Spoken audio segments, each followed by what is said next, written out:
Chapter 18. I Find Elaine Garfield. The telephone rang again. I was afraid to answer it. The telephone continued ringing. Finally, I did answer it. "Hello," I said. "Is that Mr. Samuel?" asked a voice. It was Helen Garfield.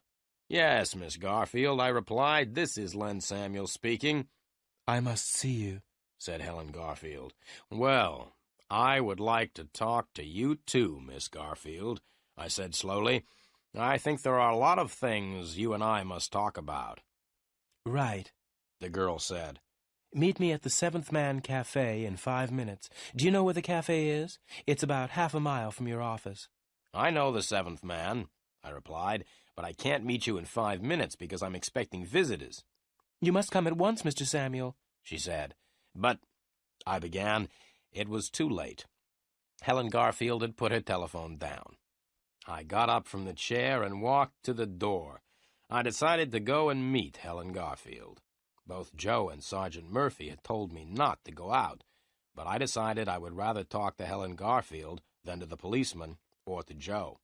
If Joe and the policeman came when I was out, they could talk to each other. I left the building and drove the Chrysler down the road.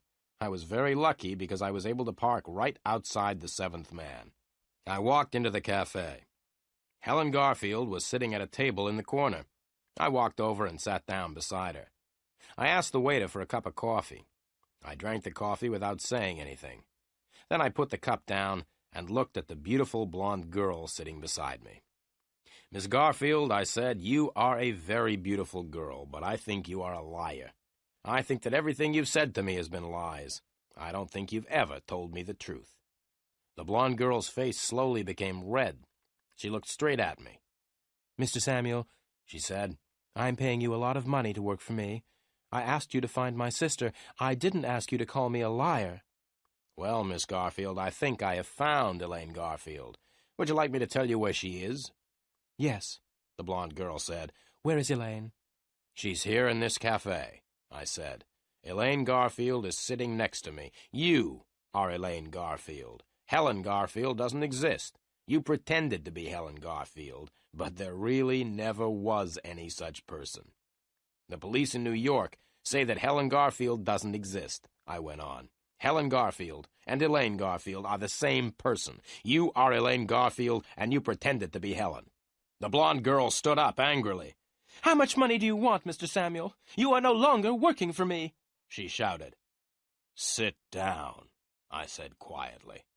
The blonde girl did not sit down, so I pulled her down beside me. "Now listen, Miss Garfield," I said firmly. "You are going to tell me all about yourself and why you came to see me.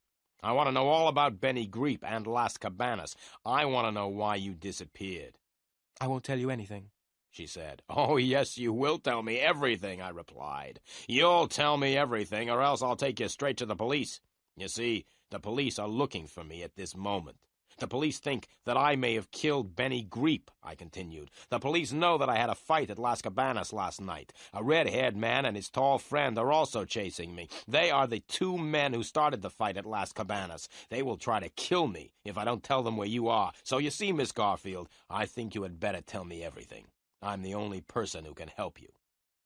The blonde girl sat in silence for a minute. Then she began to cry. "All right," she said. "I'll tell you everything. I am Elaine Garfield."